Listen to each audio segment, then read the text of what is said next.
welcome back to my channel. Now by the title of this video, you know what it is. I am talking about A Quiet Place 2. So not gonna say too much obviously in the intros because I like to keep it short. So without further ado, let's get right into this review.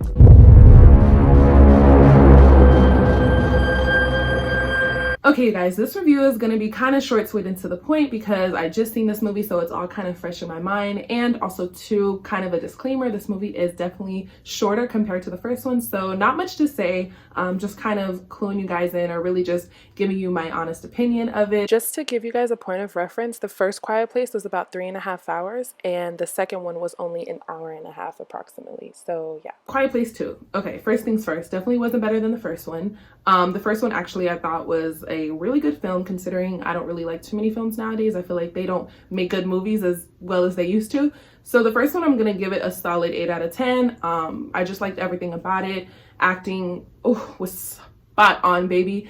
And I typically just like John Krasinski and Emily Blunt, like that they're married in real life. That just adds another sweet element to it. Getting into the second one, it's actually kind of funny because I was just having a conversation with someone about this movie and we both kind of feel the same in terms of this felt like more of a filler. Definitely a good filler, like a 10 out of 10 filler, but it felt more of a filler to the third one than it actually did a genuine second movie, a sequel, just because everything just went so fast. Now, what I will say about this movie is the acting is just as spot on as it was in the first one. It's just the things that they did with the scenes, they just could have been drawn out longer. Like everything just felt so short and everything just felt so like cut in half. Like you could have done so much more with that, and because it was that good, do you get what I'm saying? From beginning to end, it just felt very rushed. That's why I feel like it was a filler. Definitely a good filler though. Am I talking fast? Like, I'm talking fast. I feel rushed.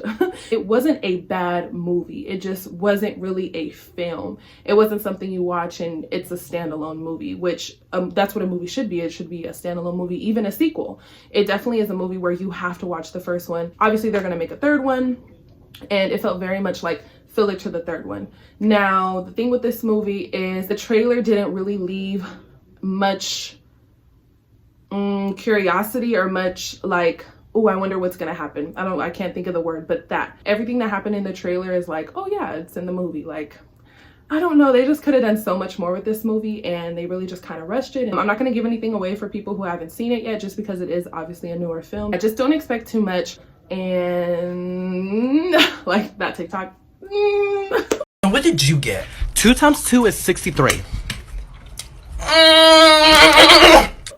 I'm not saying it's not good, but like, I'm just letting you know they're gonna make a third one, and this one was a filler for the third one. If you've ever seen movies like that where there's 3 of them, or very much like Maze Runner vibes, Hunger Games vibes, Divergent vibes, where like the ones in the middle just kind of seem very like rushed so we can get to the third one, you know what I mean? And honestly, I feel like the third one's actually gonna be pretty good. I have good feelings about it, just because the second one wasn't bad. Like, it was good. Like, it really was good. It just wasn't a standalone movie, and it really wasn't a sequel to the first one. It felt like a filler.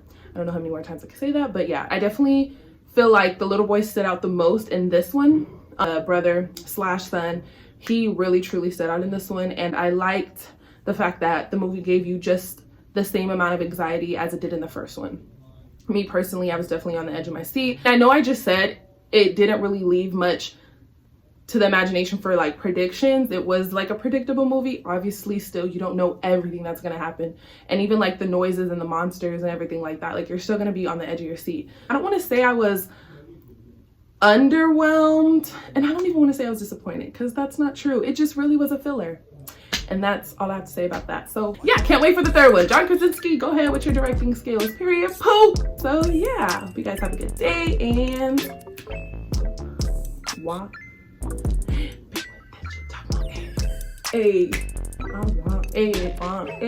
Look at my, oh Lord Jesus, we need to get together. Anyways, I'm out of here. Bye, you guys.